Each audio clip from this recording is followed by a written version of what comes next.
many different maps, and it's going to be a long one. We also have, as talked about, infinite overtime, so you have to put your score up 2 in OT in order to win a map. And unlimited overtime in all 5 maps, Michael. Yeah. All 5 of them. This could potentially be a very long match. I'm going to be honest with you, I haven't booked a ticket home for tomorrow, so I might have won that one because we might be here until then if this one goes the distance. We'll find out, I suppose, but leading straight into map number 1, Dokkaebi and Glaz both gone, so that's 2 sets of smoke, and of course, some very influential attacking operators in general. Standard bans here for Coastline, nothing surprising at all. Mira also being taken out. It's going to limit the site selection just ever so slightly. And Jaeger as well. Quite interesting to see him eliminated. The crowd likes that one, Michael, quite a bit. That's a joystick ban right there. Yeah, and it's also going to mean that Ying, who is left unbanned, will be incredibly potent in this map. So here we go on Coastline. We saw it yesterday, statistically one of G2's best maps. Now, the consulate ban was really intriguing. For many, many months, the general consensus was you don't take G2 to consulate. We know that Team Empire insta-bans Villa, so they're a little boxed in. You have to compete in a best of 5. You've only got 1 ban at your disposal. Might as well take it out on the Villa map that, you know, Empire never plays. That actually makes it easier for G2 to be able to pick the maps around them. The 2 best maps in Empire's arsenal would be Oregon and then Consulate. Now, we do have Oregon on the board. It's going to be the 4th map. It's a long time for Empire to have to wait to get there. They could be in good shape. One of these teams could have put it away before we even get to map number 4. And Consulate, as you said, one of Empire's best maps, you rightfully predicted was the ban from G2. So it makes a lot of sense to see that taken out. Coastline, you can expect to be G2's map, all things considered. I mean, look at their performance on Coastline just yesterday. They looked so strong against Reciprocity in that map number 2, ending at 7-2 their favor. And it honestly just looked like G2 throughout that whole map. No real response from their opponents. This time their opponents, though, Team Empire, who have been just performing out of their minds through this tournament and throughout Pro League so far, could see a different result. The final site that G2 played on Coastline last year to win the championship will be the very first site that they pick in hopes of doing the same this year. It'll be Kitchen on the main floor of Coastline, and Empire will start on attack. It's a bit strange to see a Thermite on a Kitchen take on Coastline. I think that's more just that if you're going to bring a hard breacher, a lot of teams will bring Hibana because there's really only 1 site here on this map that you need to worry about possibly doing any hard breaching on. I mean, House Theater, which hasn't been played all that much over the tournament. It's also relevant on a Billiards take as well, if you want to take from VIP and try and cut off rotation between the sites. But I think, honestly, Hibana probably could have been the right pick here. Thermite seems like a safe pick from Empire. They're just trying to cover all their bases, and that makes sense, I suppose. But it's not really going to help them a whole lot, as you stated, on Kitchen. Apart from that, the lineup from G2, you can see both the Echo and the Maestro have been brought, neither of them banned, and that's going to be such a potent combination and able to deny entry into the site while actually simultaneously roaming with those operators. Karzeka tried to drone and get information, but no, he's not going to be able to get anything on Jonas, who's rotating, gets picked off by Shockwave.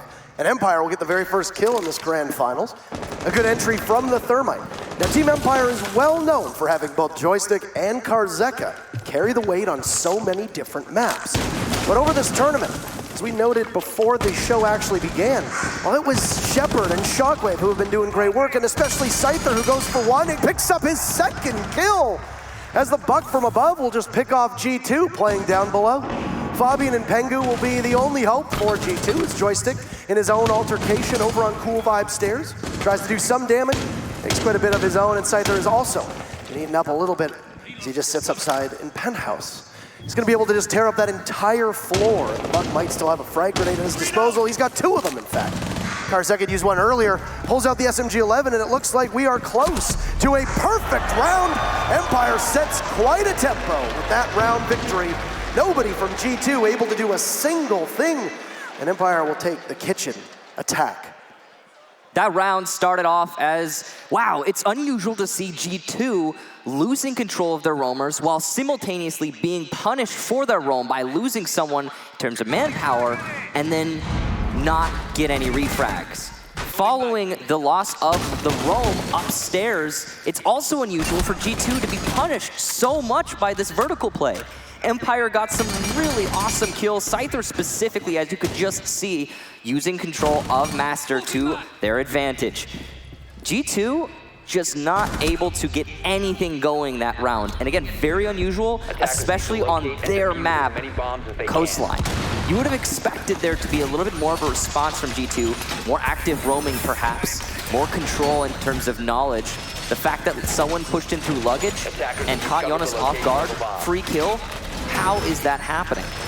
Now, we're gonna be going to the double bar, and G2 are always on the move with these sites. Not commonly going to try and repeat a site unless it's on one of those maps that we only have 2 defendable sites total. All right, so let's go down to the double bars, Michael. Let's. Bomb located by You see different on G2 side of things. They've largely blown up their composition. Go for this roam again. I was going to note, yesterday Jonas had one of the best games that he's had of the entire tournament, through group stages and then onwards to the playoffs. And it was very needed. Fabian even tweeted after the game that G2 wasn't saving strats, they were just saving Jonas for that particular matchup. Well, they're going to need him here. Once again, with the fragging power that Empire has, it's now trickled down to the rest of their roster. G2 is going to need to be able to land that counterpunch effectively. Yeah, you can rely on Kanto Raketti, but Jonas also needs to pull his weight. Pengu was the member of G2 who was shown off during the pre-show, I think for good reason. Every single member of both of these teams has contributed in a multitude of ways. So towards round number 2 now, 30 seconds on in. And drone work upstairs on that second floor for Empire. They saw that there was a vigil playing beneath. The window's already opened up in the blue bar. Will establish some control for Empire to just sit outside. Soft destruction from Joystick, but Fabian shuts him down so swiftly. As it's not even seconds after Joystick opens up that floor, and he'll be off the board. There's another body that goes down as Fabian is inside of Office, making good work of Karzeka. And now engage with Shockwave, who trades him off with Scyther getting his own just a couple seconds sooner. And both of these teams fragging very well, and within 1 minute and 10 seconds, there have been 4 casualties. Make that 5 as Jonas takes out Shockwave, and Empire now finds themselves in bad place.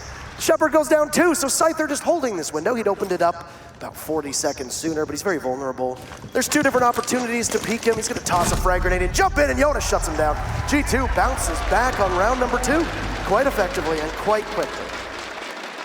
G2 just committing to those fights. A lot of the engagement happening actually on the outside of the building, and not going to back down from Empire, that's for sure.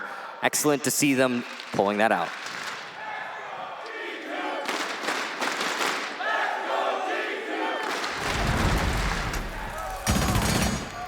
Heavy favorite in this entire tournament was Evil Geniuses. We noted this on Friday, that you couldn't walk more than a couple feet or a couple meters, depending on which system you use of measurement.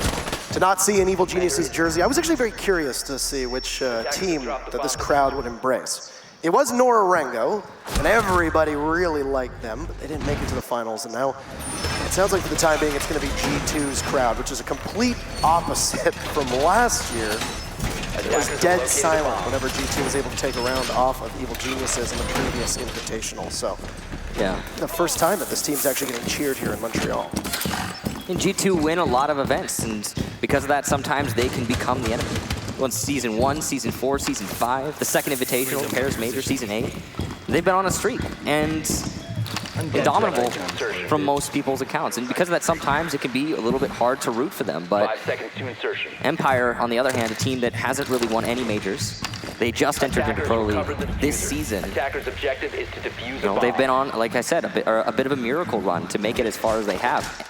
And they're still looking like they're going to keep going toe-to-toe with G2 non-stop. Through these rounds, all of the engagements have been happening very early, as per normal Siege. That last round ended with about 1 minute 30 on the clock. That's way too much time for usual Siege. And it's because both teams are willing to take the fights and able to win them. That's why we also see the 1-1 scoreline. Just gonna keep going back and forth, I'm sure. G2 going for a long roam as per usual, on kitchen defense. They only have Goga on site right now. Everyone else from G2 is trying to exert some pressure on the attack as they clear the roamers out. To really speak to the dominance that Team Empire has had over the last last year, they've lost 2 series, period. One of which is DreamHack Winter, and one even before that. This team is on an enormous winning streak, and they're hoping that it's going to continue. Shockwave on the Fragmite, taking down Jonas. Say goodbye to the Mute, and once again, will be the very first casualty. Exact same mirror to what we saw in round number 1. So a good entry there from Team Empire to be able to take one person off of the board. There's Joystick to gun down Pengu. And Empire finds themselves with a bigger lead, just over a minute into the round. Good pacing and good timing for the Russians. G2's roam usually gets, well, punished less in these rounds because they're able to detect their enemies and retreat before an engagement can become too complicated. And then another G2 roamer will come to support them. But in this situation, Empire are seizing every opportunity. They're landing all of their shots. They're not allowing the roamers from G2 to fall back and get support, resulting in a lot of 1v1s. Fabian's gonna win the first one for his team though, and he'll take down Shock. So the heart destruction gone for Team Empire. It's not essential on this site, but it's certainly going to be missed. Kenturketi trying to do some damage at Projector. He's laying in some fire, but the support from Kozeka is going to allow Empire to put themselves up another man. Goga knows he's got a body inside a Sunrise bar. That's going to be Joystick, who uncharacteristically misses his shots. And G2 will retake the bars downstairs, but it's a kitchen defense. So as long as you can hold that bar, you still have to worry a little bit about that second floor presence. That's where the Buck of Scyther is playing, and he'll just sit up there the entire time. The only reason that Buck will get called down to help on the main floor is the rest of his team falters. But Karzak is also up there, so Shepard is going to be tasked completely alone with getting the diffuser down. He's got 20 seconds, he's over by the service door, and he'll have to really rely on the rest of his team to box G2 out. But G2 still has an ACOG available on Goga. Very damaged though. Shepard going for the defuse! The Spaniard, 2 big kills! And looking for a clutch opportunity is Goga just a second off. Can't hit Shepard, the defuse goes down, and the IQ fell. G2 a retake, they'll get the diffuser. Celebration from the Europeans, and they will take the lead and successfully defend the kitchen in round number 3. And this is why G2 is touted as the best team in the world. That was Empire's round through and through, but Goga managed to bring it back.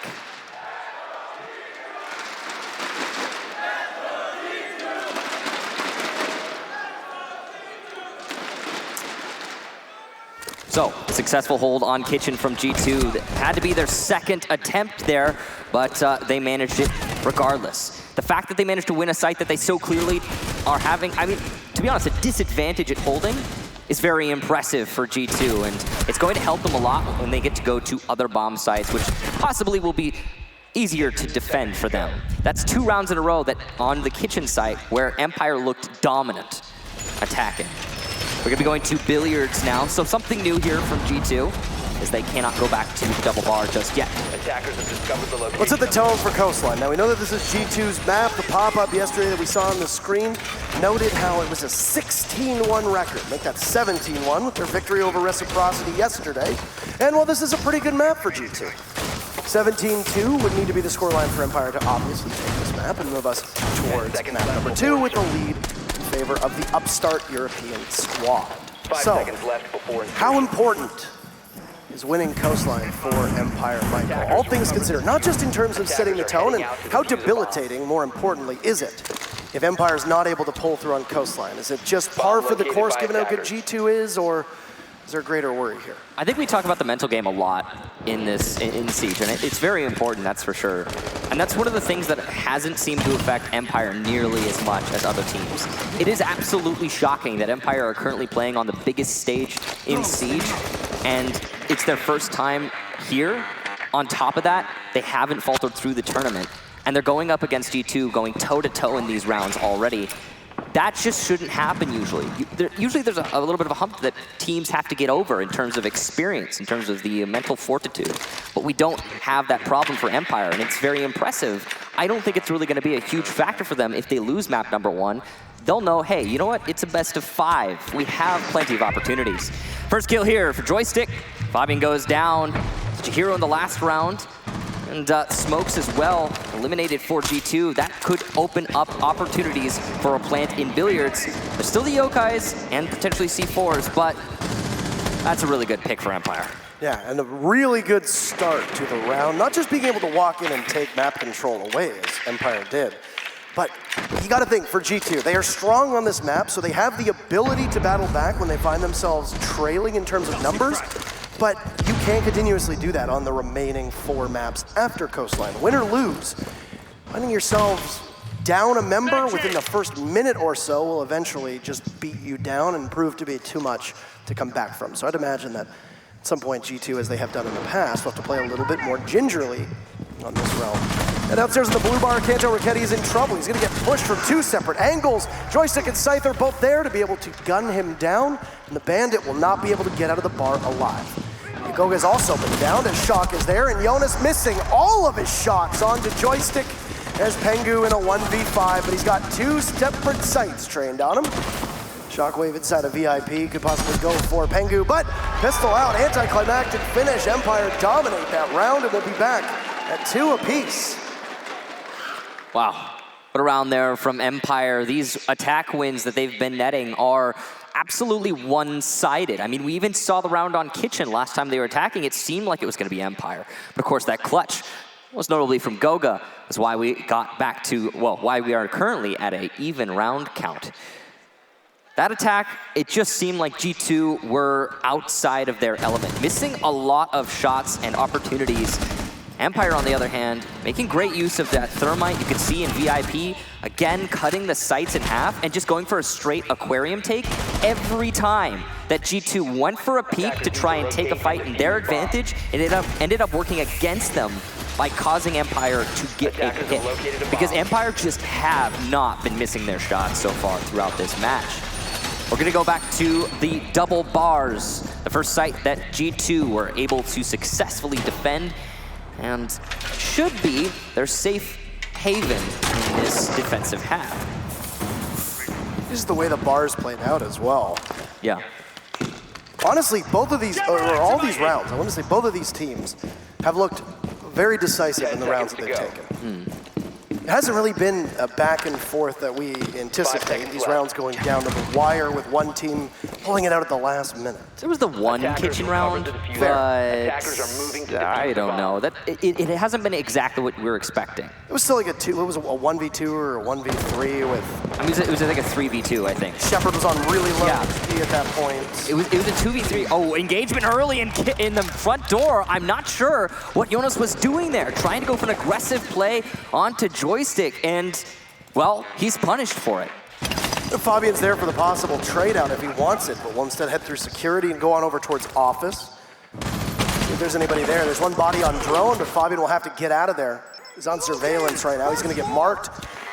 Got both Shockwave and Scyther. Good opportunity. Joystick has a drone as well, and man, the proficiency that we see of Empire on this entry. Fabian will take one down as Shockwave had grabbed one earlier, so both teams will lose one body in that ensuing fray. It's 50 seconds, and it's good tempo for Team Empire. They've taken out the 2 SAS operators on defense. Kanto comes out of nowhere, shuts down Joystick. No entrance through those main doors. So control for Empire over on the office side of things, but they're going to struggle to do much in the office. There was a grenade timed effectively, a drop. No! Karzeka blows himself up. Doesn't time that very well. You can't outrun your own frag grenade, and Fabian likely shaking his head in amusement. That's a free kill just gifted to G2. You can't be making mistakes like that in a 3 versus 3. That's going to put the rest of Empire in such a bad spot for this round. Goga's holding on to the Sunrise bar. We've got Shock really focused on his flank because Karzeka was unable to take care of Fabian inside of security. Shock will be going for a peek into the A-bomb site, which is, as of this moment, undefended. Yokai drones potentially above it, but no actual bodies from G2 holding it down. Got both Kantraketti and Goga holding onto Sunrise. Shock's gonna go for Thermite. This is risky, he knows someone's behind him. Fabian has relocated to the garden.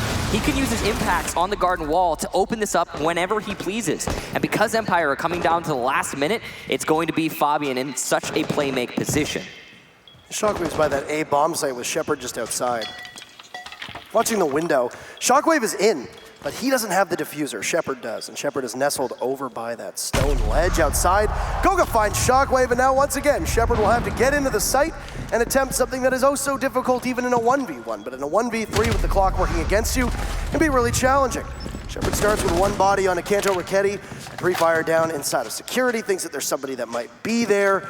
He's correct, Fabian is playing not too far off, but G2 has time on their side. Waste the 20 seconds, force Shepard to go for the plant, but he's not gonna get there. Fabian rotates out, G2 will take the lead once again, as they have that time working so effectively against them. Hide for 20 seconds, just wait. When he goes into that plant, he's either gonna have to fall off or die, as he's very vulnerable, and the clock will be at 0.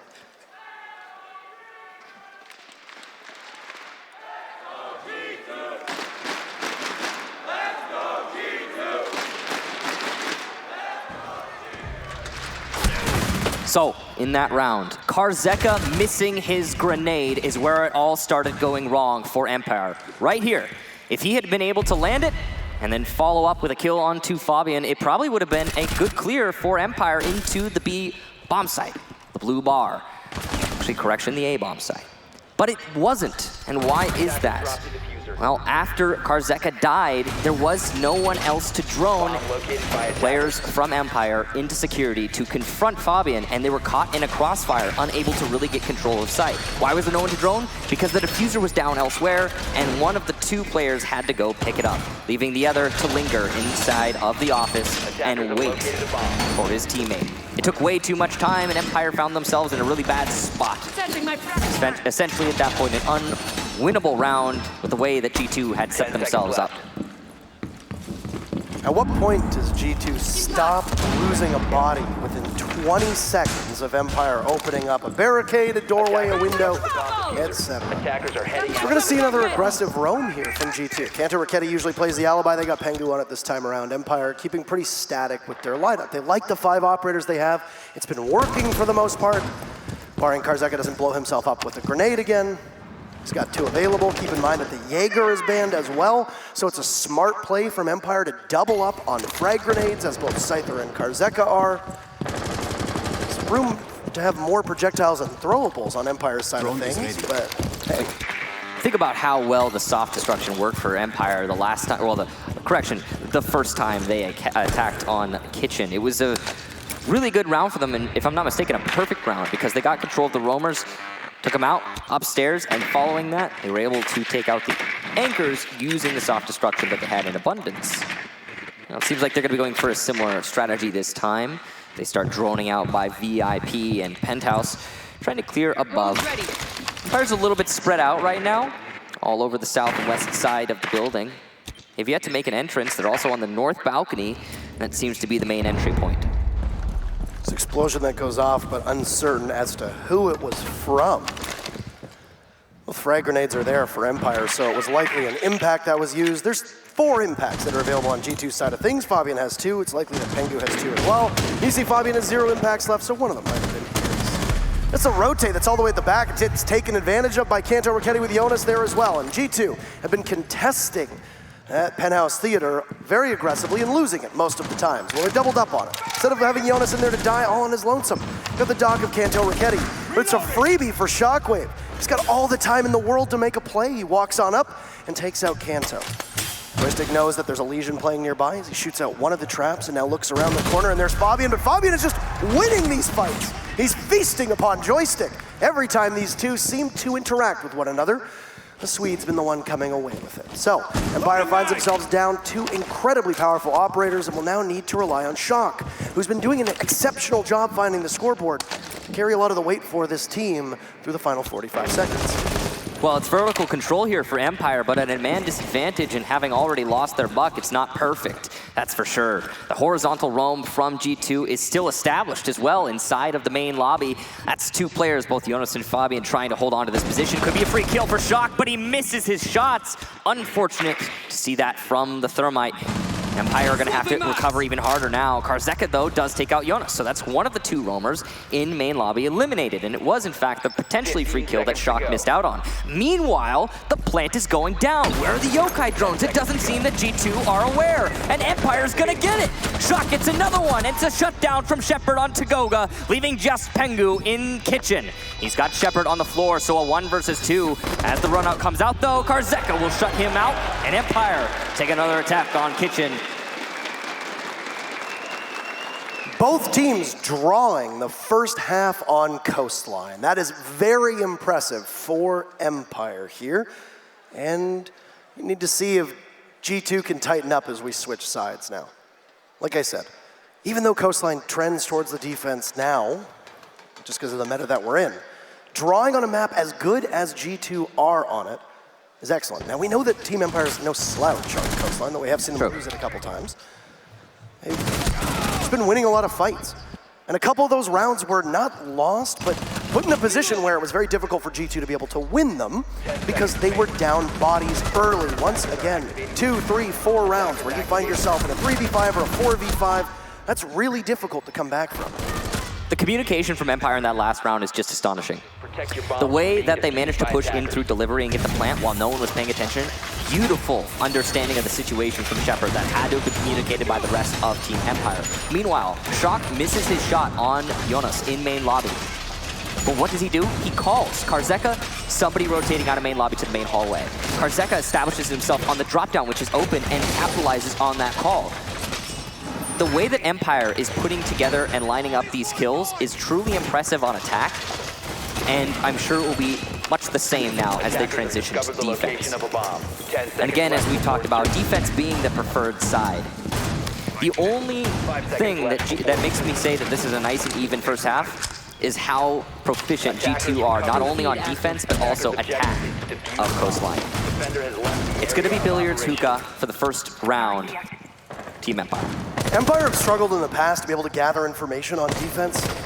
We saw how effective that drone work was on attack. Times they would have a flank drone inside of main lobby. They'd have a drone coming in through security. They'd have another drone waiting just over by the office area. Now, Empire have tried to correct this by loading up with information operators. You've got Shockwave and Scyther with the 2 yokai drones and then the 3 black eye cams. And Joystick will take a big gamble, take out Jonas, who's not having the greatest of game on the tarps. Kanto Raketti will finish a body off, gets slapped by Shepard, but his breaching round will still claim Shockwave. But shaken off of the tarps, at least for the time being. Now, at the very start of this matchup, when the operator bans came out, Michael, you noted that there was no Jaeger on the board. Now, not only is this a great operator to frag effectively, but also can enable a Ying play. But Karzeka takes out 2, one of which is his teammate, and the rush from G2 does not go anywhere inside of Hookah. Pengu's position alerted, and well, right behind the shield is Karzeka shuts down Pengu, and it'll be a lead for Team Empire. Here as the crowd applauds. It was a good play to stop that momentum and aggression at the hands of the Ying from G2. Good read of the situation. The gas canisters, the C4, they all came out as soon as the Candelas were thrown into the building. And that's an excellent understanding of the situation that was about to arise there. G2 should have had Hookah control well in hand, potentially 2 free kills on the players from Empire who are holding that site, but not so. Yes, Karzeka did get a TK, but that player in Hookah was effectively dead at that moment thanks to the way that G2 was playing the round. So the C4 was ultimately an excellent play from Empire and Karzeka specifically. There's that shot from Shepard, really impressive to see that happen. And it's because of Scyther on the yokai drones, as you can see, that the call came out to throw the C4. He was punished for it, but overall, Empire were just so well established. They managed to take that round because of such a dedicated push from G2 and how well Empire were able to punish them. Shepard was a pretty worthy sacrifice there to be able to win the round, all things considered. Yeah. Sorry, Shepard. He did his work. He got Candela. He needed you. They needed you. Get Candela, get blinded, get blown up by your own team C4. It's fine. You win the round.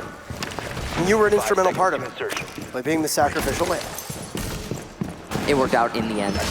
Now we'll be going to the double bar here for Empire. Site that we've seen G2 tended to favor. They managed to win it both times they went here. the way that these rounds are playing out, seems like there's different mentalities in the defense and the attack for both squads. As we noted on, Empire did not bring Ying. Jonas is going to punish Shock for a little bit of a, well, way too aggressive peek outside. Because of that, G2 find themselves in a great spot going into this round.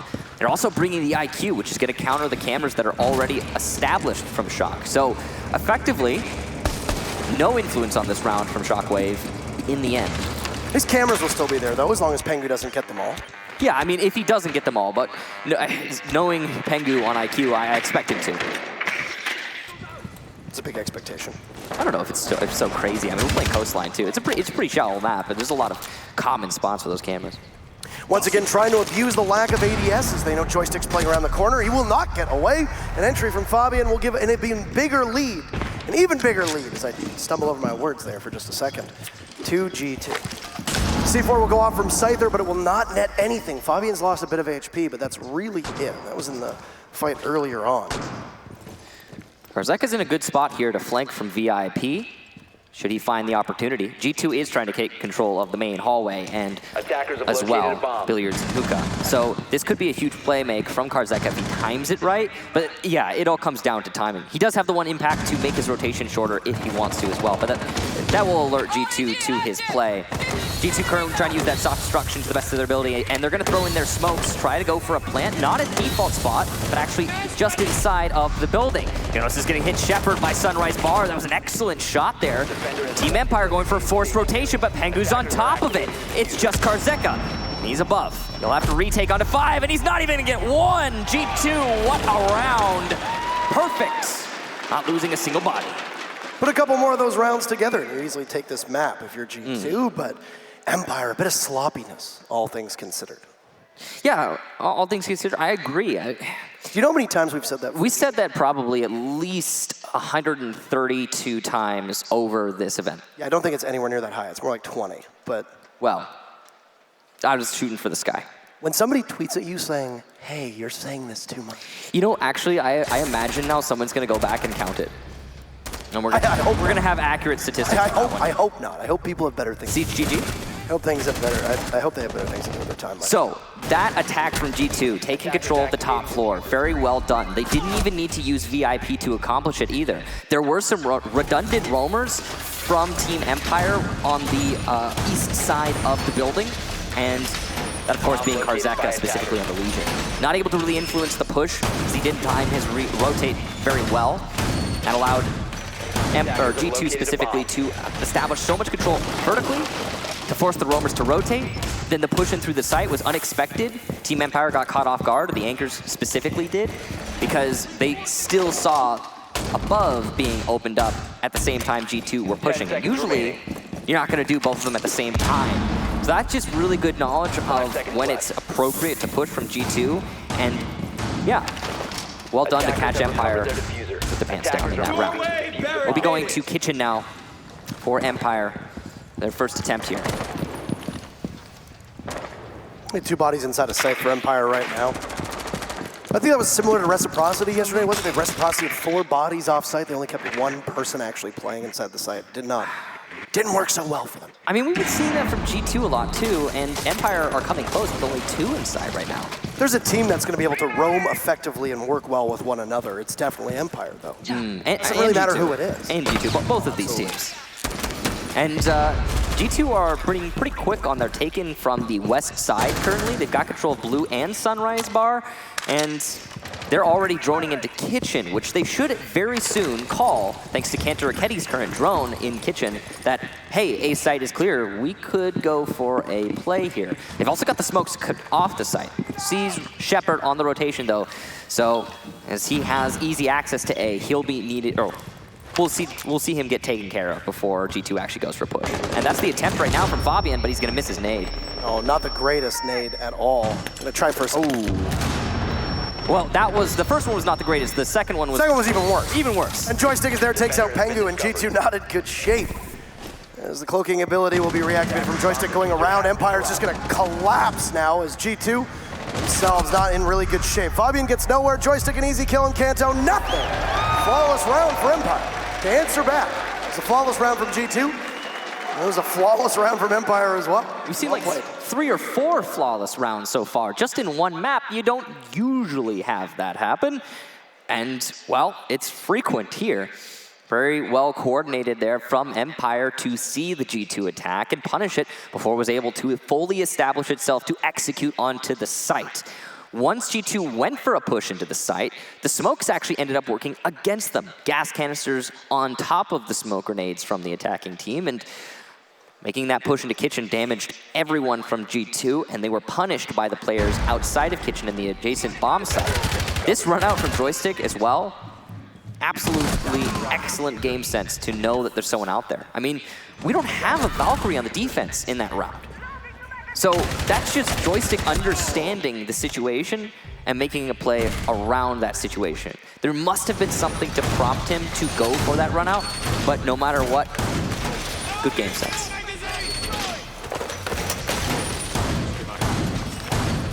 All right, round number 10.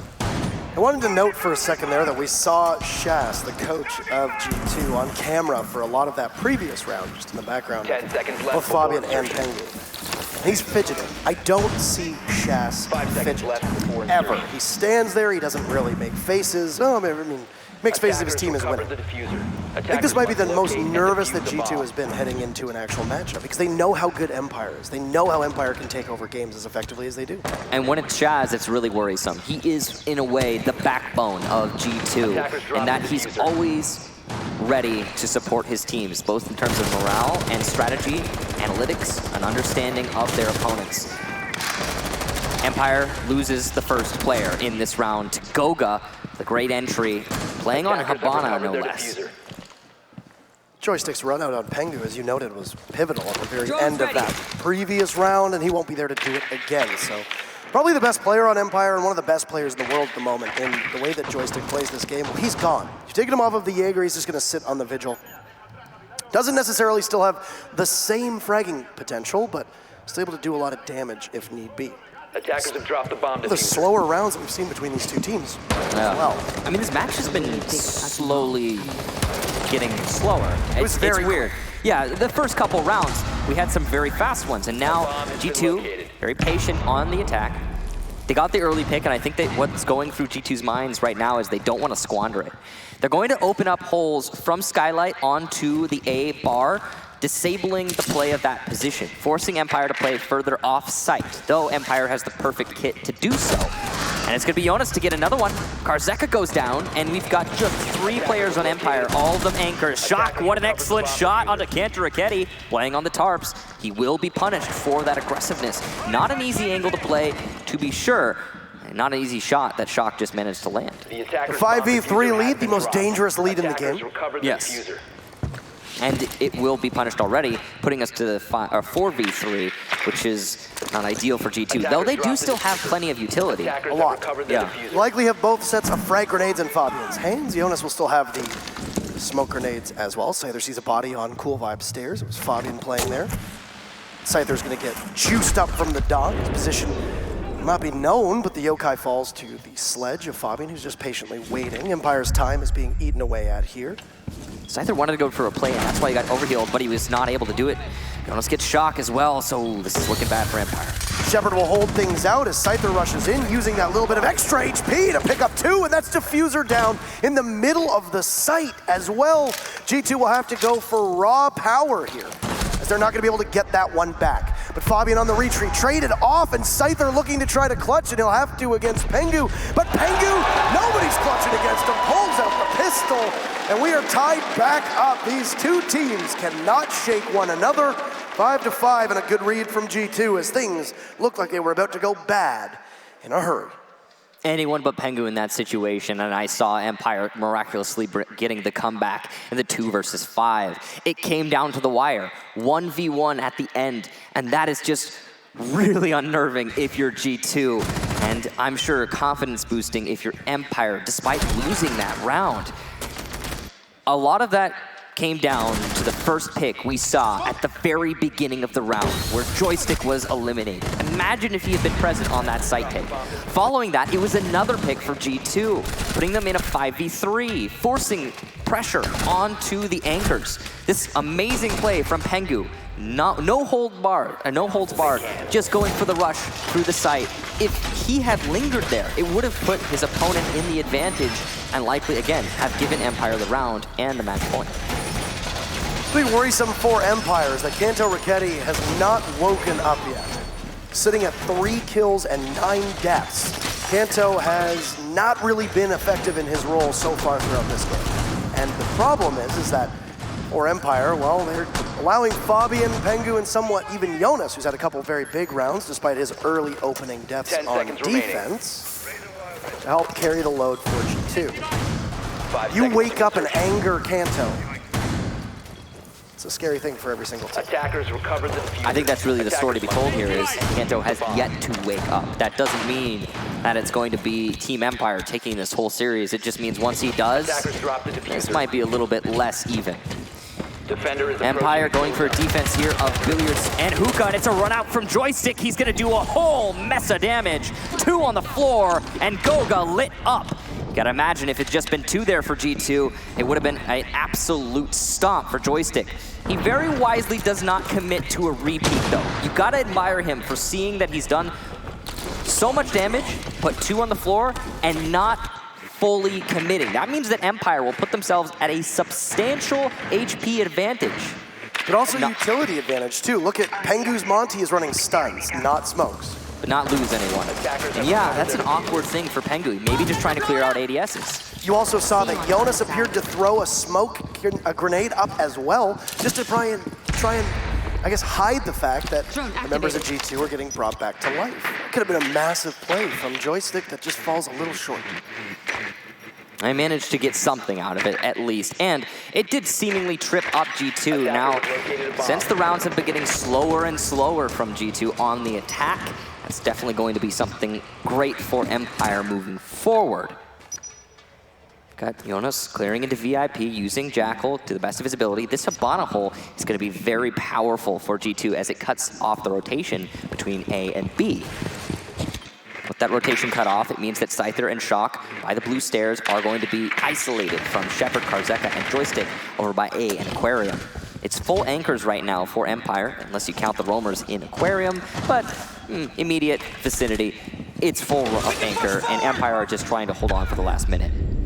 Pengu's gonna get assaulted here on the Cool Vibe stairs. He knows he's got 2 bodies, and Empire, fearing a possible second body coming on up, will retreat for the time being. But look at this! Joystick didn't get him earlier, but he's gonna get him now with 2! Shepard collapses on Jonas and Fabian at the Hookah door, the only member of the team that appeared to walk away with full HP. He's completely blind on information as there's a smoke stopping the members of Empire from being able to see much. In vain, Fabian might cook this grenade, toss it out, but it goes off a bit too early. He's gonna do nothing. It's a flawless round from Empire. I think you could say that Joystick probably won them that round in the first 20 seconds. There was no recovery from G2. They will take a timeout. Try to stop this bleeding here and send us into overtime. But right now, Team Empire sit on match point. Remember, 17-1 is G2's record, going all the way back to the summer of last year on Coastline. This is all but impossible for teams to be able to defeat G2 on this map, and Empire is so close to doing so. They don't lose here.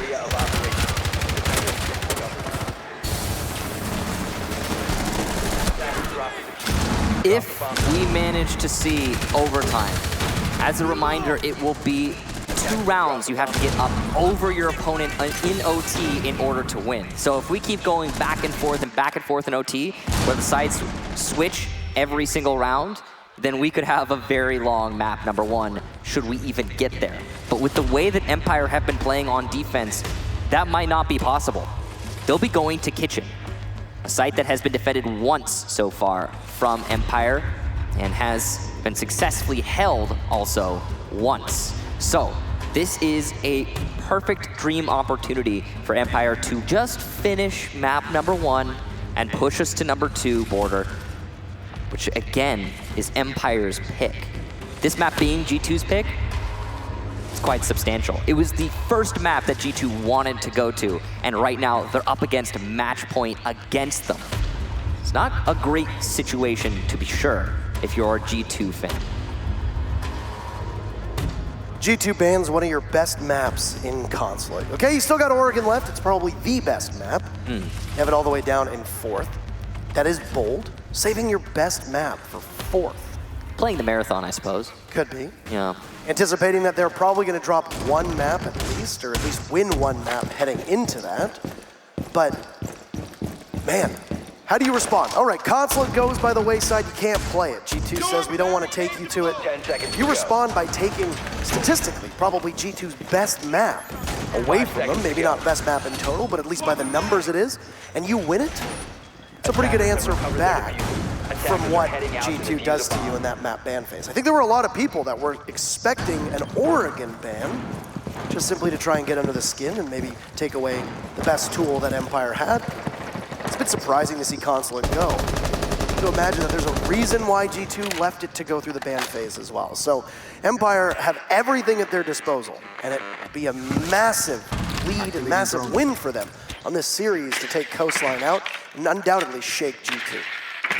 You know, in a way, we have the most prepared team for any event ever in G2. I mean, that, based on what I've seen from many teams, they prepare more than most. Coming up against one of what they have said publicly, Empire, one of the least prepared teams.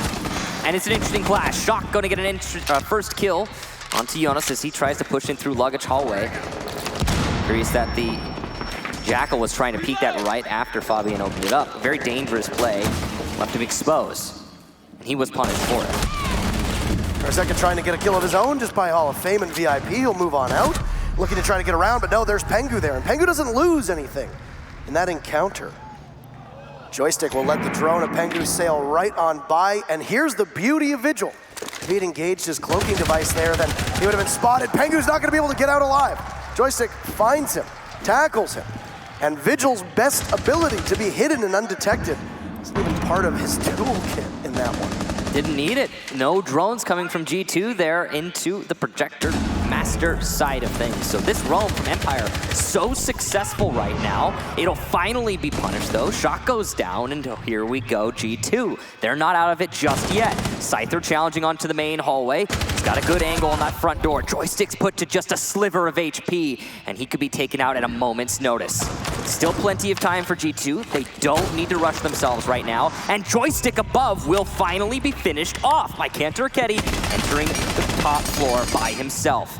He's going to start opening up holes. Doesn't have a shotgun, but he'll make do with his rifle.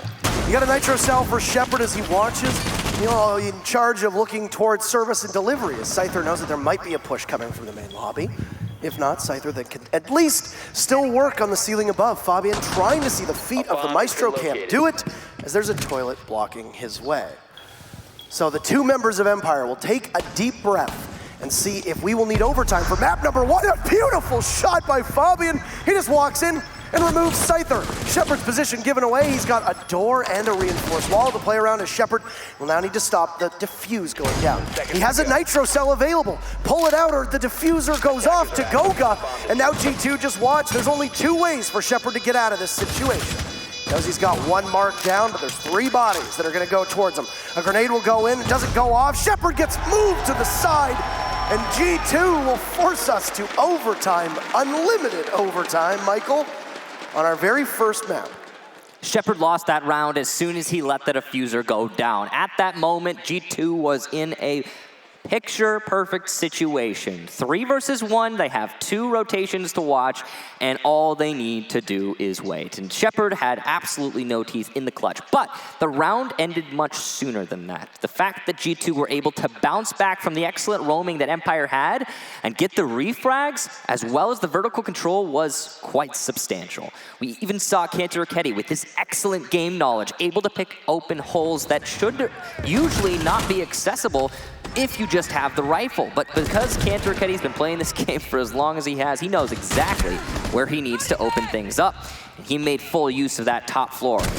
That shot from Fabian right there as well. Taking out the Maestro, absolutely massive. Maestro was in the plant denial position, and if he had stayed alive or even won the fight against Fabian, we might have seen a very different outcome and possibly map number 2 already. But as you stated, infinite overtime. The sides will switch every round, and you have to be 2 up over your opponent in order to win in infinite OT. So this is just gonna keep going and going and going, I imagine. Based on the way that these rounds have been playing out, that last half was a back and forth entirely. It was Empire G2, Empire G2, Empire G2. That's the whole half in the previous one. So we'll have to see some pretty amazing play from one of these teams to get us to map number 2, and I can see this just rolling on and on. Attackers are heading out to defuse a bomb. I only allocated spots for 6 rounds of overtime on my notebook. Yeah. Oh no, I see that. I could be the real loser. I actually have a similar problem. I have a few more lines than you, but it could be problematic. I bought this notebook before they announced the changes to the rounds, so I was like, oh, it's perfectly set up for 10-round games. Oh, now it's 12-round games. Oh, great. I guess I'll just have to make that one work. And now infinite OT. I ask you, make this one quick for both of you, please. We got 5 maps to play, and we got more exciting siege ahead. So, first round of overtime. As we stated and will stress throughout this broadcast, unlimited overtime. Map that the Brazilian casters love to shout from time to time, and they're going to probably have multiple opportunities to do so here, at least given what we've seen on Coastline. We can speculate as much as we want. For the time being, G2 will try to attack this site by taking control of Penthouse first. And the master side of things is they'll drone out both of the 2 rooms, just next to the bathroom. And already Jonas, by that Penthouse wall, is now all the way over towards luggage. He's got Fabian droning him in, he knows to clear up, but he's worried. Where could Joystick be? Keep in mind that the cloaking ability of Joystick be in a position where he might be ever so elusive. That's a down and a finish on the Scyther as Pengu gets the kill that he wants, and Jonas finds Joystick. G2 looking to put 2 together here on the board as they have a good start. Karzeka looking for a body. He knew that there was somebody waiting, but Jonas will win the fight. The Finns are heating up. Shepard is there to try and cool them off, but speaking of Finns, Kanto will finish Shepard, and Pengu stomps shot. Match point, G2. I only need one more. Now they get to go to defense. Been a while since they've been here, but they've got some reliable sites to go to. Kitchen was a mixed result for G2, but the one site that they really did enjoy going to was the double bar. So you can expect G2 to likely bring us to that blue sunrise bar right this second, as they have yet to lose it. And based on the success they just had, the absolute triumph in the previous round, they're in an absolutely fantastic position, both mentally and in terms of round count. That nade from Pengu, such a powerful play. Jonas on the flank watch as well. We saw Karzeka going for a long flank, or rather joystick, but he was punished and unable to accomplish anything as the Vigil. There were 4 anchors in that round for Empire, and, well, they all just get picked apart one after another. G2 took from inside the building that time around, something that they hadn't been doing as frequently in their previous attacking half. Probably the loudest the crowd has been for much of this weekend. Certainly the loudest. They were pretty loud for Norarengo. Oh, that's true. They were pretty loud for Norarengo. Attackers have discovered the location So you of a bomb. correctly predicted it as we go back down to the double bars. And I mean, you actually correctly predicted it this time, because last time during the operator phase, you predicted the operator after they picked it and made it seem like you were right. 5 seconds to go. I don't know what you're talking about, Parker. That did not happen. Your tricks don't work on me, you witch. I Okay. know. Attackers Wow. recovered the bomb diffuser. That's a low one. You got it right this time. Okay, I did. You got it right this time. Yep. So here's the biggest problem that G2 had when they were defending, is that they would lose a body early on. Jonas was usually one of the people who would fall early, possibly even Kanto or Ketty. Yep. Sometimes it was Fabian. Well, you've got Jonas upstairs in Penthouse. Theater. He's going to be sitting over in Theater. He's got the jammers leading into the Penthouse side. And Jonas, just simply wait. See if he'll die early, or if he'll actually able to walk away with an opening frag this time. Fabian is the player inside of the South office, and he has been doing so much work throughout this match. I definitely expect if Empire decide to confront him, he's going to punish them for that control. At least likely get 1 kill out of that engagement. But Empire is going to clear upstairs first before they start pushing the site at the bottom. Ooh, Karzeka nearly coming into an engagement there with Fabian. He's going to keep opening up holes, but Fabian getting shot from above, and he'll get finished off by the nade. Scyther, good coordination there with Karzeka to get that kill. And it's one rotation from Cantor Raketti. And, well, I falsely predicted that Fabian would punish Empire for that control. And it's going to get even worse for G2 as Shock eliminates Pengu. So here we go. It's looking a lot like the last round, but now a complete mirror image as Empire are the ones in control. You said this, these teams go back and forth and back and forth and back and forth again. Yep. That's exactly what's happening, at least for the time being. But as we've talked about many times, the dreaded 5v3 advantage, where teams start to take chances and you can easily lose control if you get a little bit too aggressive. Now, Team Empire's been bringing a hard breacher almost every single attack, if not every attack, and hear one exothermic charge go off, which is not a sound that you are used to hearing on Coastline. Expecting there to be a body down in Courtyard. There's Karzeka. How does he land that shot onto Jonas? Jonas completely unaware of Karzeka's position. Goga and Kanto will be the only two remaining members. There's Kanto, but he loses it to Karzeka. Scyther is there. Empire equalizes. How does that even happen? Where do they come from? And Empire just dive on him, and we will be back tied up. And if I'm not mistaken, another perfect round. We've been having so many of these throughout this match. And here we go, 7-7, as you said. A constant back and forth. And here it is now Empire's turn to go onto defense. G2 will have to attack. And it's going to be, looks like, Billiards. No success for the defenders so far in OT. But a pretty substantial attackers-favored OT start. It's a great play by Shock, wow. Karzeka knows that there's a body there, he's got a drone over top of it, takes out Jonas as the mute is caught, and Karzeka looks for the other body. It's nice aiming from Karzeka, who's a bit of a slower start to a lot of these matches. Like you said, he's not exactly been the top performer that he has been online. He could just be coming down to land pressure as well. So, Empire Attackers have setting located themselves the bomb. up by Billiards here. Now, this was a round that, if I'm not mistaken, actually a site that Empire are pretty good at holding. They've had a decent track record here so far. Bit of a back and forth. A couple rounds where we saw G2 clear in through the building on this site and actually have a lot of 10 success. seconds left. They were able to take out the anchors one by one. Joystick tries to go for deep roams here quite a lot by the kitchen area using Vigil, and he gets punished for it more often than not. It's when Joystick goes for runouts on this site that Empire sees success. Usually he is able to accomplish his goal, do some damage if not get a kill. And I'm sure that's what we're gonna see from Joystick again, as he actually is already running out right now, and it's going to be on the northeast corner. Nobody will be punished except for Joystick. Oh, Cantor Raketti, excellent positioning and timing to land that shot. And now Empire are the ones that find themselves in a tricky spot following one of Joystick's runouts. That's a big win, Yeah. all things considered. Promise. I see what you did there. That's the last time I'm going to say Drop it. the bomb diffuser.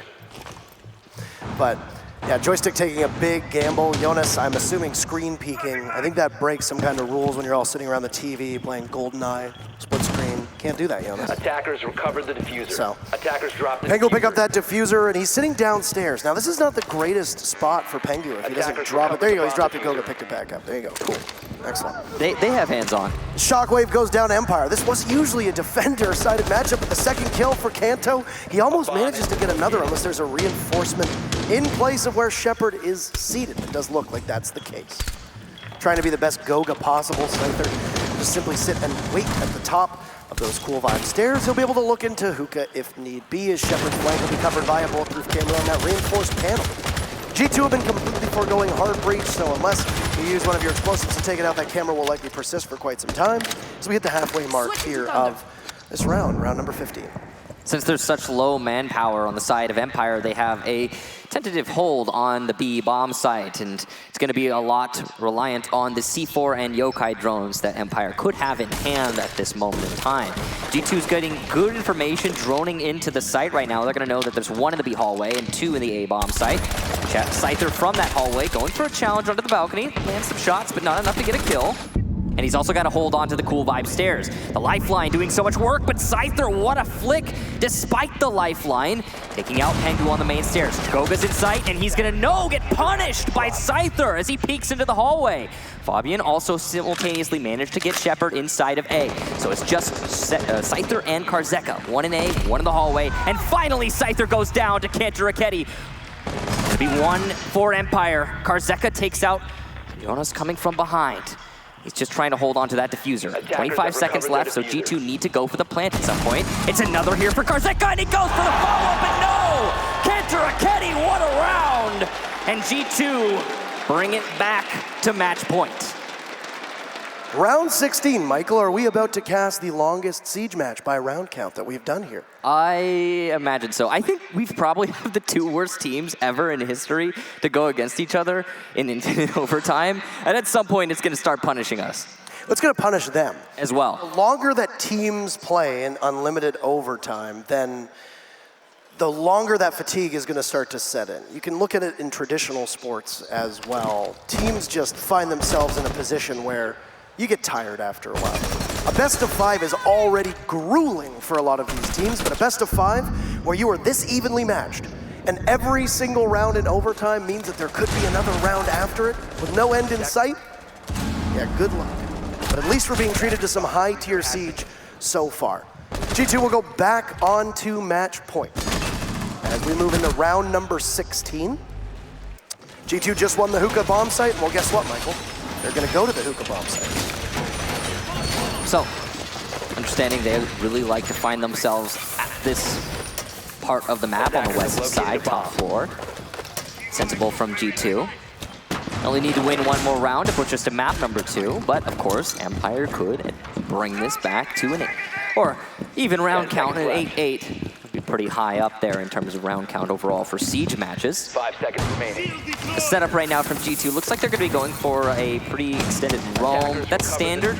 We've been seeing a bunch of rounds from G2 where they leave 1, max 2 people on the site and have everybody else go for roam early in the round. It has yet to be really truly punished for G2 when that does happen.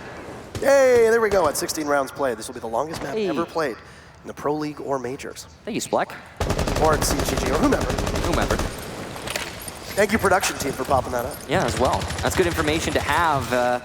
So there you go, already longest match. I'm sure it'll be an exciting one. By attackers. Empire is droning out most of the Aqua side of things, and Scyther's looking to stash a drone somewhere under that. It appears to be the billiards table or just below, as there's 2 bodies from Empire, or 2 drones from Empire downstairs in this office. But they don't know the information that there's nobody from G2 playing over there. We got Goga in pink right now, just sitting patiently waiting. Again, only 2 anchors here for G2 currently. They do have a Pulse potentially underneath who could use some C4 later on. Empire's droning underneath though and trying to clear it. You can see Jonas is playing under VIP right now inside of the kitchen. He could get some good C4s off. Oh, good reactions from Shock. Cantor Raketti punished for his aggression. And he's not gonna have enough information to go for that peek. Because of that, he is now the first man down. So an early loss for G2, and this is the story when G2 goes on to defense, is that they lose bodies early. Now, it was only 90 seconds in, so it's not that early, but if Kanto had a C4 in his hand, then it's obviously a pretty damning blow. Second C4 for G2 will be the hands of Jonas.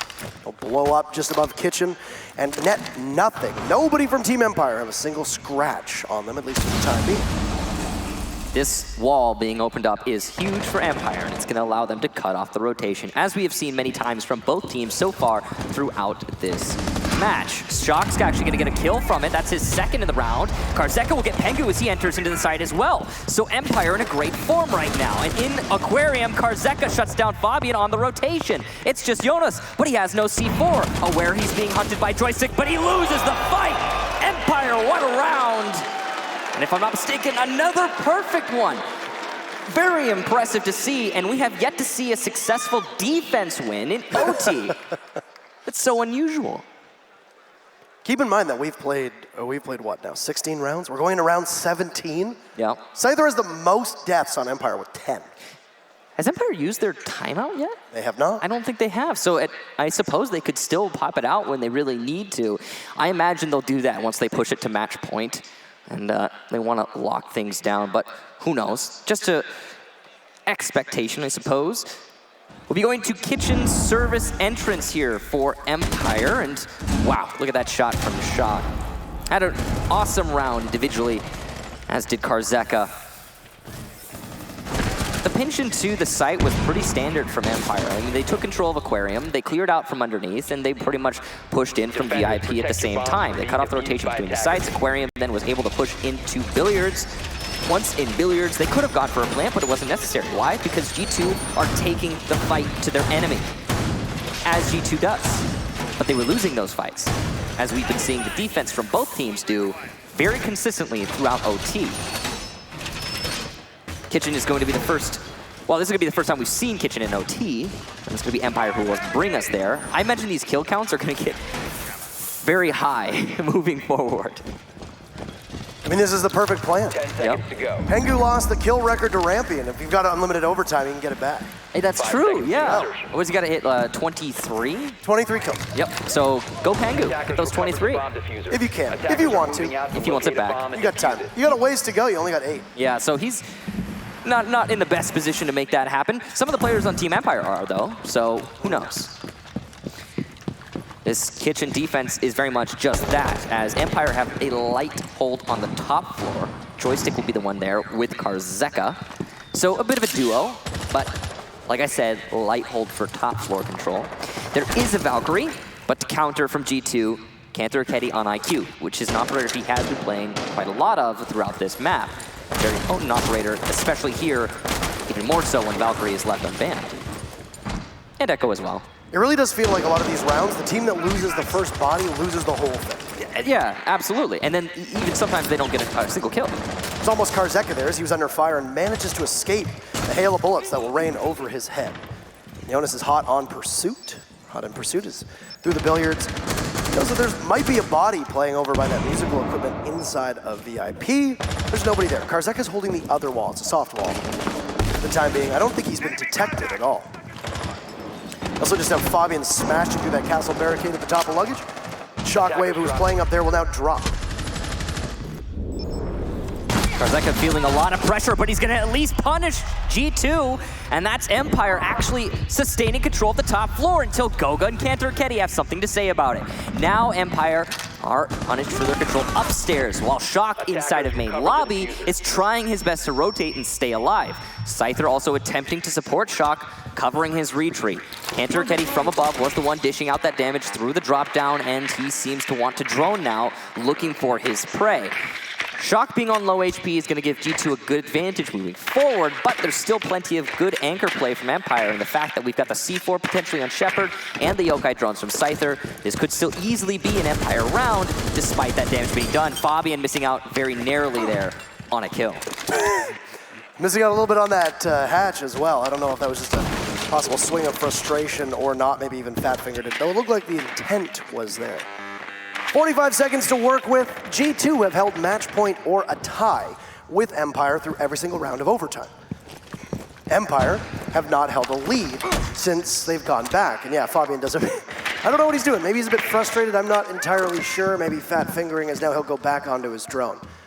Shockwave is very low, but what else is low is the clock, and that's not going to help G2 at all. Empire just simply needs to wait. You got Yokai drones in effect as well. Gogan in altercation will lose quite a bit of HP. Scyther has been so good. Shock is finally down, but there's a double push from Scyther. He can't get them all, two from G2, and Shepard will once again be all on his own, but he takes out Kanto, and where's the other body? It's Fabian through the hole. G2 back to match point, and we'll go to round 18. As G2 have not been able to put this one away just yet. Will something finally change as no team on defense has won an overtime round? Michael.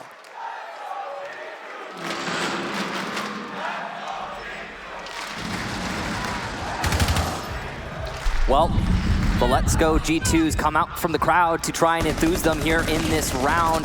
They've gotten so close, but have yet to manage to make it work. And as you said, defense, the side that is definitely not favored here. That was a similar situation to one we've seen Shepard in before, but he wasn't able to clutch it yet again. Reminiscent of the Pengu clutch we saw by Billiards earlier in the match. Kitchen defense here for G2. A lot of these rounds, G2 have been following in the footsteps from Empire in terms of where they're going to defend. They will do that yet again. They're going to have to do something never done before in OT, as you discussed, in order to lock this map out. The operator selection for both teams, very standard fare. G2 bringing as much as they can in order to deny. Got lots of Legion traps for information, the mute jammers for the drones. Echo is also being brought for extended site control. That is going to enable G2 yet again to have that off-site roam in abundance. Currently, and it's still in the prep phase, but currently there is only one anchor for G2. And we've seen this multiple times. Attackers recovered the diffuser. It has yet to be punished by Empire. Partially that's because G2 is very good at rotating back to site when it's necessary. Empire is aware of this and they don't want to take any unnecessary risks. I doubt they will in this round, especially considering they are currently on match point. Maybe when they're feeling a little bit more comfortable moving forward, but not a great opportunity right now to try and go for a rush strat, that's for sure. I mean, Empire have taken a couple chances when they were on defense, and one of them worked really well. That was the round that I think Joystick won at the early onset, but then after that, didn't really do too much for them here. Just a little bit of a note as we are now in round number 18. If you ever feel bad about yourself, just realize that you can't feel as badly as Penthouse Theater, because for 18 rounds, the longest match of Rainbow Six Siege, nobody's wanted to play with you. That's accurate, yeah. It's very sad. Nobody's gone to Penthouse yet. Maybe because the mirror's been banned, that would make a whole lot of sense. But yeah, it's not a great sight, and it is a little bit sad, Parker, you're right. So, Empire looking to clear upstairs first things first. They've been shut down and punished for this before, but it's not going to be the case this time as Pengu goes down, and oh, a Yokai drone to boot. I'm not sure what Jonas or Goga was thinking with the Yokai drone there. There was no one on G2 to use that drone to get a kill. Scyther's going to miss some shots there through the bars very narrowly as well. He will land at least one, I believe, onto Jonas as he fell back. Jonas is prone on the floor right now, waiting for Shockwave inside of luggage.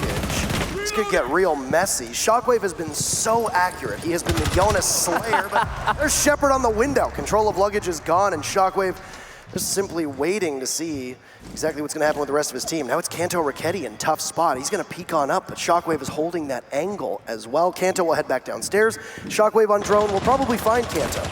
So there you have it. Now Fabian by the main doorway, he knows there's a body nearby somewhere. He'll head in towards the bathroom, the safety of a wall that he cannot shoot through. But look at Shockwave, he does find Kanto. The attackers are just so good. And Fabian choking on his shots, they're not able to land what's needed. He's going to have to double up with Goga.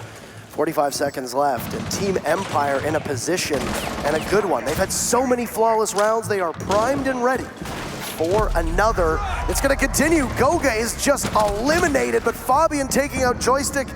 Shepard holding that diffuser. Things not going well for Fabian for the time being. He gets caught by Scyther. Is he able to land the shots? Oh, it's an absolute potato fest. Nobody can hit anything. Finally, Shockwave does. He's credited with that kill, and we'll go to round number 19. It's not a flawless round for Empire, but pretty darn close. Both teams having an interesting round there, and as you said, round 19, it just keeps going. No one having any amount of success here so far on the defense. And that last round, so many players from G2 got picked off one after another. Empire were able to translate that into an easy push onto the site. It's more of the same, to be honest with you, Parker. The roam clear for both teams is very proficient. The roamers are getting shut down. When one of these teams decides to go for a full anchor, they're punished. Why? Because both of these teams are very good at setting up around a site if you're not going to deny the periphery room. So every single round, we see the fact that both these teams play similarly, working against each of them in turn, and giving us a constant back and forth. It's quite peculiar. Here's how it works. G2 takes the lead, Empire ties. That's it. That's the whole story. Yep, that's OT for you, ladies and gentlemen. Been quite interesting. Empire has yet to break away, of course, because, well, they started on defense, so Attackers have yeah, located a that would bomb. make sense when you're going back and forth. 10 seconds remaining. It's going to be Billiards this time for Empire. They have tried this before, 5 seconds actually. remaining. They've tried this multiple times, so twice, in fact, in OT alone. Attackers are heading out to defuse a bomb. And they haven't been able to make it work yet. Oh, it's funny, we were looking at the schedule, and it says they've allocated 5 hours for the grand final. I think, okay, well, that's it. Every single map goes up to full Attackers have dropped distance. the We don't see any fast rounds, etc. We're thinking to ourselves, like, yeah, we might see 5 maps between these teams, but I mean, surely it's not going to take 5 hours, right? Apparently, we were wrong, as we were going to spend 5 hours on coastline. Attackers have Hey, recovered their Interesting diffuser. stat there. The opening duel has gone on to win the round 72% of the time on this map, so that is how important. You almost have a 3 in 4 chance to be able to do this if you get the very first pick. So, if Empire manages to win this, yeah, they won't have won the match just yet. Pengu missing out on an opportunity there, but he goes for the follow-up, and again, just a few inches off. Shock could punish him. He set up a nice angle, but oh, more holes in the floor from Pengu. This anchor position has been read by G2 on how important it is for Empire and countered very directly. I love the play from Pengu and G2's awareness here in this round. A lot of patience. That diffuser is still down as well on the foyer by Sunrise Bar, as Pengu will take out most of the floor that he can see, or in his case, the roof, ceiling above him, and go on to drone. Diffuser is still down. Nobody's bothered to retrieve it. You got to imagine it's probably going to be Goga. Yeah. He's going to go get it. It'll be Goga. Yeah. Probably. Maybe, maybe not, I don't know. Attackers Goga's recover. currently outside on the Hookah balcony doing his job as effectively as possible. And we're 90 seconds in and really nothing between these two teams has occurred in terms of contact, which is the slowest pace that has been set. We've seen full anchor from Empire, and we're seeing it again. And again, it will be punished. Pengu, an excellent nade onto Karzeka. Fabian and Cancer Kenny get their own kills. And that's full control of A as well as B. It's just Scyther now who will get one for himself. Following his teammate also taking out one, it's 1 versus 3. This is technically winnable, but he's spotted out. The smoke saves him, allows for rotation, but it doesn't matter. Jonas corrects his mistake by getting the shot onto Scyther, and another attacking win. Match point G2. Again, and again, and again, and again. This is the 1, 2, 3, 4. Fourth match point for G2. Oh boy. Yeah, I mean, they've been getting it a lot, and we're going into double digits here for the round counts of individual teams overall on round number 20. So, Penthouse Theater is locked in. The very first time we're gonna see it here in the longest match in Pro League tournament history for Siege. It had to come out at some point. It Right? did. It had to come out at some point. Certainly. I think this is a good enough time as any, considering neither of these teams have managed to win a defense. Hey, throw a curveball. What the heck? It's also going to be Clash from G2, which we've talked about before. It hasn't worked very well for G2 in the past, but hey, curveball. Why not? In this situation, I think it's appropriate timing. You take chances, right? Yeah? That's the first time I've ever seen double digits up there in the... Same. Yeah, never seen it. It looks weird. I didn't even know what it looked Located a like. bomb. It got smaller. The text got smaller, and it's weird. 10 seconds to go. I've never Bigger seen number, smaller text. True. There you go. It's accurate. 5 seconds So, left before insertion. okay, a setup on Penthouse. And you can see that Attackers have Clash recovered their diffuser. is going to be Attackers holding are on to moving those to main defuse the bomb. stairs. Defender has left And it's the going to be area a of double, operation. no, triple ACOG for G2, which makes sense on this site. We've been very critical and a little bit skeptical of the Clash play from G2. It hasn't really looked like the most effective operator to use because G2 has largely used Jonas on roam with that Clash. So now, what are you going to do? Well, you're going to keep him nestled deep inside of sight. Yikes. I don't know. I'm mimicking just what you said earlier. But I wanted It's true, though. I It's wanted true. to comment on it as well. It's- I wanted to comment too. Because it's every single time we see G2 pull out the Clash, it really does not work. Yeah, it's been something that teams have time and time again hurt them for, as it just doesn't seem to work with G2's play style. But like I said earlier, maybe this is the right time for a curveball. I think, no, not maybe. Certainly it is. We haven't seen a defensive win yet. They need to do something surprising in order to achieve that. The previous round, G2 had nothing really going for them except for presence and state of mind as to where Empire was. The very first kill came about a minute to go, give or take, and it looks like we're in similar circumstances with this round as well. As that aggression from Team Empire to walk in, take an early pick is completely absent. In fact, G2 is still able to roam, and they haven't had an opening death or an opening kill yet. That 72% of the time statistic will weigh in the minds of us and the viewers for quite a while to see which of these two teams will be able to draw first blood. It's just over halfway through the round. Empire droning themselves in around VIP, now into Penthouse, and possibly being able to establish a drone somewhere nearby where that intel can be so imperative for their push. The Clash is downstairs inside of bathroom. Michael, the Clash not being nestled inside a site, mistake or no? I think the way that we've seen G2 play Clash in the past, this is not necessarily a mistake or no, it just seems to be them trying to go with a new mindset on how they're going to play it. He has fallen back to the 90 hallway, so this is as good a position as any he can call for his teammates. And while there's nobody on B, there are plenty of people from G2 who can at any moment spring into action to deny B. Thermite is going to be very important on this round, but the VIP wall has yet to be opened with only 40 seconds left. There's no mute and there's no bandit in place. There's no denial. Down goes Fabi, and Joystick was just patiently waiting for the pulse. And now Empire look to try and push in on the site. Jonas is still upright. He's still going to be able to slow everybody down as G2 are probably in their best position to put this away that they've been in so far. And Empire will need to be hasty as Goga gets eliminated by Shepard. There's Karzeka too, and Empire pulling this together in the dying seconds, but Kanto will answer back. Karzeka circles on in. Kanto, you have to hurry as Jonas is gonna get gunned down. Plant going down, Joystick sprints out. Karzeka is just waiting and guarding the doorway as Kanto picks one off, but Scyther finishes it, and there's gonna be no match point again. We go back and forth and back and forth and back and forth again. Round 21 between these two teams. I slightly more efficiently set up my notebook to account for overtime, having, I think, quite a lot of redundant lines, and I need a new page now. That last round from Empire was honestly really impressive. Crowd coming to life. Let's go G2. No, there's Empire crowd. There's Empire chants in there as well. Yeah, that's true. That's true. I mean, it's a mixed crowd. It's a mixed opinion here. I mean, both of these teams having such an interesting story. G2, the Titans of Siege, the most victorious team ever in Siege's history, and Empire, brand new, really, all things considered. Just getting into this level of play. That's a team kill, but Cypher did lock it out, so that's the most important thing. We're gonna be going to double bar here, ladies and gentlemen, for Empire's next attempt at a successful defense. Here's a fun fact for you. G2 have played more rounds in this map against Empire than they did against 2 maps for Reciprocity yesterday. Oof.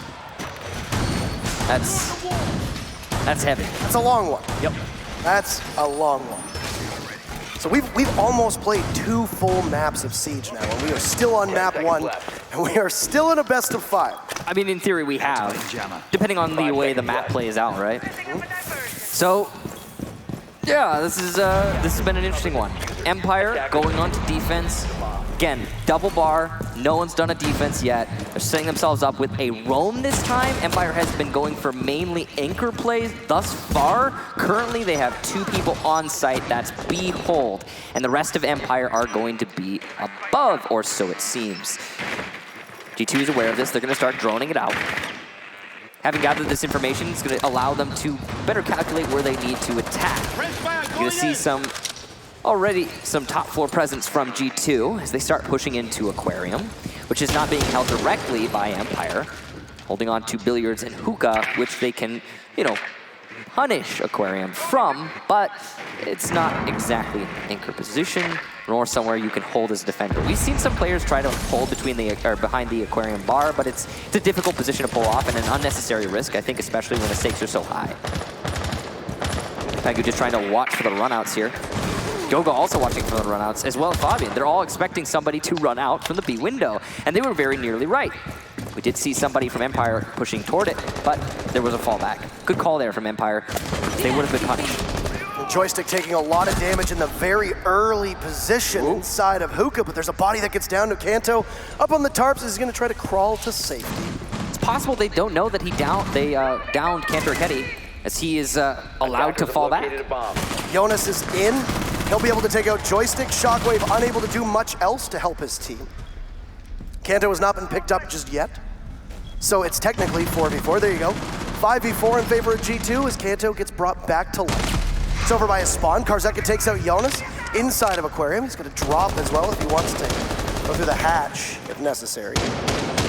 It's a full court press, and there comes Shockwave, but no! Pengu slaps Shockwave, pulls out the knife, and then tears up the wall as Karzeka runs out.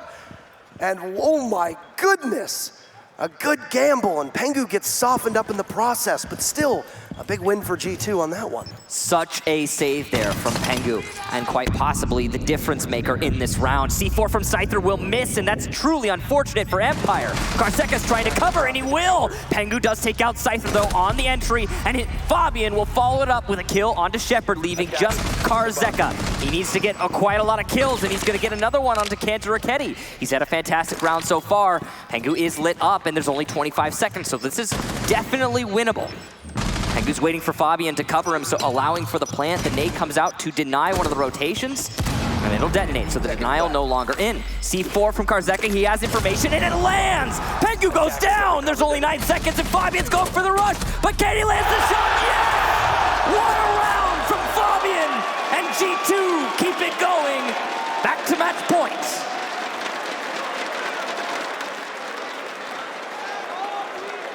How much of this can your heart take? This feels like the 5th map. Yeah. This is the first map.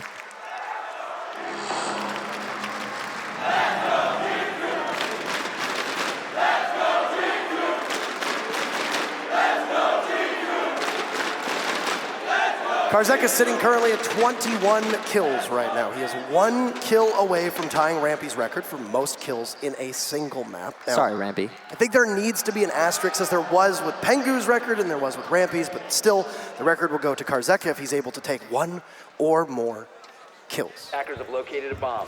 So, Michael, no defending victory.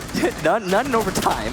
No. We're in a defender favored meta, by the way. I think, Parker, this map alone is going to substantially hurt the win rate for defense on Coastline, and that's worth noting. We're going to be going to the double bar again, but this time it will be G2 to try and defend it. Karzeka came so close right there. So close. He missed a couple shots. That's all it is. That's really all it is. He missed a couple shots. Yeah. I think that's really a testament to the quality of both of these teams, how close they are in this competition. And it's already shaping up to be one of the better finals we've ever had at one of these majors. I feel like both these teams found out how hard it would be to top the EG Penta match from last year. Yeah, last Invitational's final. What can we do? Yeah. We can play 3 times as many rounds as them? Bye-bye Joystick. What do we say about opening kills? G2 will get the very first one as Kanto with the same peak he always does. Well, he gets away with it this time.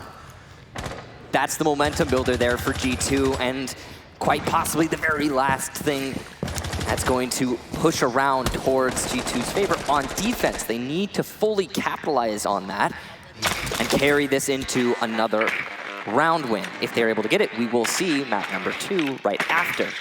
But again, still no defensive wins. Relying on that statistic we saw earlier, around 70% of the time when a team gets an opening frag, they are winning in this match. Bomb has been located. That's what G2 needs to rely on here. They've got to hold out for 2 whole minutes, though. The round only really just started, all things considered.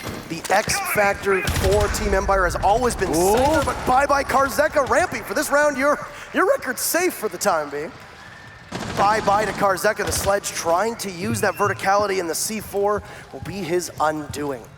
This is a good position for G2, who want to show some mercy to the crowd. probably want this to continue forever, but we have to go to a second map at some point. Well, Empire wants it to continue forever at this point. Up against a wall, 3 players and a dream to take map number 1. So much put into this one map alone in a best-of-5 series. It's truly impressive from both squads, but G2 are in such an amazing position to just end it outright. The clutch factor for G2 has been a huge story so far. Not so much for Empire, not nearly as much at least.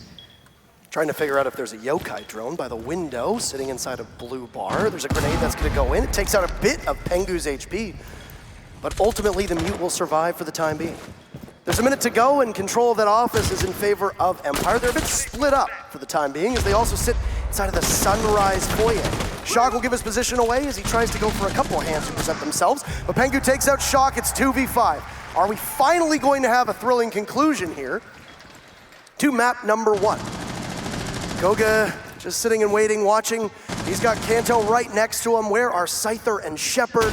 As they're going to have to hurry, but Shockwave already down. Scyther sprints right in, takes out 1. He loses a bit of HP, but he's traded off, and there you finally have it.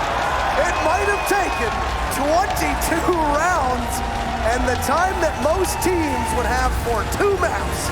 The longest match in Rainbow6 Pro League and major history is in the books there, with G2 prevailing by a score of 12-10.